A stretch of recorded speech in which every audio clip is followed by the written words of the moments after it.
Frozen durian, lasang ice cream durian daw. Maniwala kayo sa hindi. Hindi pa ako nakatikim ng durian. Alam ko na meron to sa Asia Shop, Asian supermarket. Hindi ko siya binibili kasi gusto kong matikman yung yung fresh na galing sa puno talaga, yung kakukuha lang, 'di ba? Ang arte. Gusto ko talagang matikman yun muna bago ko to tikman, itong frozen. Amoy durian. Yung iba nababahuan dito. Ako hindi. Nakatikim na ako ng durian candy, durian cake, pero ito, durian, hindi pa talaga. Kaya excited na ako matikman to ngayon. Oh, nasira na yung ano niya. Plastic na nilalagyan. Hindi naman mabaho. Ang babango nga eh. Oh. Excited. Pag nakikita ko sa supermarket, yung mata ko luwalaki talaga. Tapos gusto ko rin siyang pilhin. Kaya lang gusto ko talaga matikman muna yung fresh nito pa. Pero, yan, nag-crave na ako. Kaya, taste test. Cheers!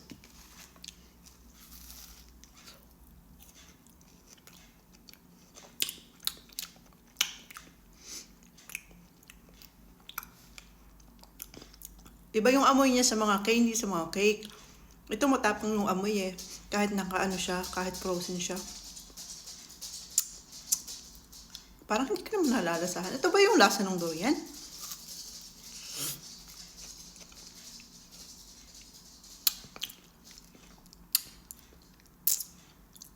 Bala ko sana pumunta pa sa Davao, kaya sa Mindanao, ganyan.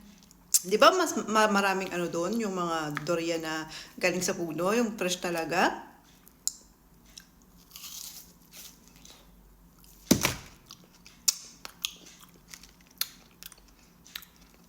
Parang lasang ano lang siya.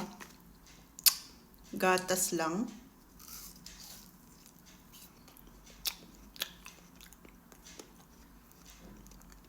Ito pala yun. Parang mas masarap yung langka. Not disappointed.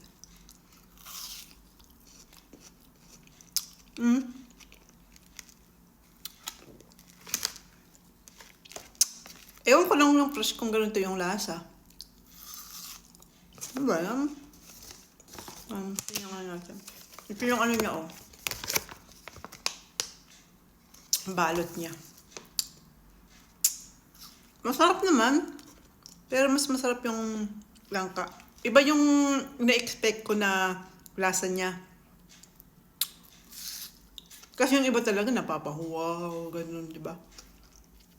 Ito na pala yun. Okay. Kailangan ko talagang pumunta ng Davao para makakain ng ano nito. Fresh. 8 out of 10.